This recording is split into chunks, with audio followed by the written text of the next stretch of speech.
നമസ്കാരം. വാർത്താ നേരം ആരംഭിക്കുകയാണ്. വാർത്തകൾ തത്സമയം യൂട്യൂബിൽ കാണുവാൻ കേരള വിഷൻ ന്യൂസ് 24/7 സന്ദർശിക്കുക.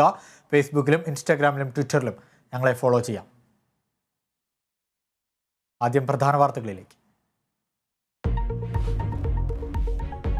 ബ്രഹ്മപുരം മാലിന്യ പ്ലാന്റിലെ ദൗത്യസംഘം ദുരിതത്തിൽ. സംഘാംഗങ്ങൾ 3 ദിവസമായി ഉപയോഗിക്കുന്നത് ഒരേ മാസ്ക്. ശ്വാസതടസ്സവും ശാരീരിക അസ്വസ്ഥതകളും നേരിടുന്നു. കളക്ടറെ അറിയിച്ചിട്ടും നടപടിയില്ലെന്ന് പരാതി. ആരോഗ്യ അടിയന്തരാവസ്ഥ പ്രഖ്യാപിക്കണമെന്ന് പ്രതിപക്ഷ നേതാവ്. സംസ്ഥാനത്തെ 4 ജില്ലാ കളക്ടർമാർക്ക് സ്ഥലം മാറ്റം. എറണാകുളം ജില്ലാ കളക്ടർ രേണുരാജിനെ വയനാട്ടിലേക്ക് മാറ്റി. തൃശൂർ കളക്ടർ ഹരിത വി കുമാർ ആലപ്പുഴ കളക്ടറാകും. വയനാട് കളക്ടർ ഗീതയ്ക്ക് കോഴിക്കോട് നിയമനം.